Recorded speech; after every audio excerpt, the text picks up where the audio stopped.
غافوي دريت كيني هنا غاف لسنا راه دافم ذاكير يلنا كنفنو مم غزلان سيليكا. Bonsoir غزلان.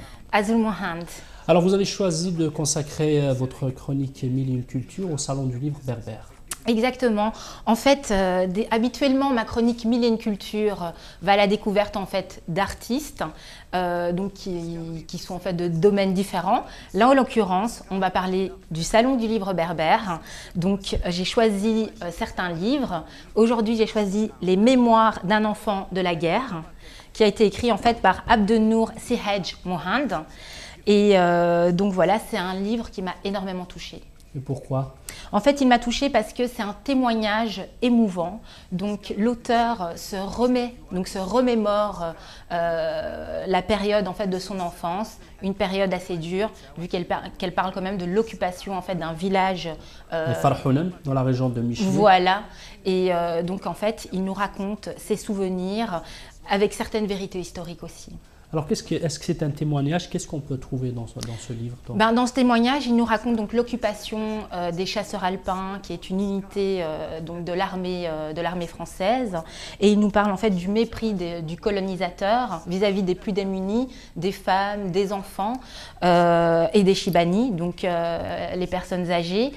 Il nous parle aussi de la guerre, des camps de concentration. Et des Felaga, les Moudjahidines, c'est comme ça que... C'est un témoignage personnel, il est un petit peu romancé, il se base sur des faits historiques, qu'est-ce qu'il dit? En fait, c'est de la pure vérité. Et c'est très bien écrit. Ça veut dire que lorsqu'on lit ça, on a envie de continuer de savoir. Et en même temps, il y a ce côté historique. C'est pas comme un livre d'histoire. Un livre d'histoire, quelquefois, ça peut être ennuyeux. Là, en l'occurrence, comme c'est vécu, ce n'est pas ennuyeux. Et c'est ça qui m'a vraiment interpellée. Et comme je vous l'ai dit, il parle des harkis, de l'indépendance, et tout ça sous forme de chapitres. Et ça nous donne énormément d'informations. Peut-être qu'il y a un chapitre, quelques phrases. Qu'est-ce que vous avez retenu? Quelques phrases que vous voudrez nous faire partager? Donc en fait, il y a un passage qui m'a vraiment touchée. Donc c'est à la page 55. Et je vais vous le lire. Et donc il parle en fait de son grand-père. Qui ne se souvient de ce sous-lieutenant boiteux, un chasseur alpin de haute taille? Il avait le visage d'un homme nerveux, aigri.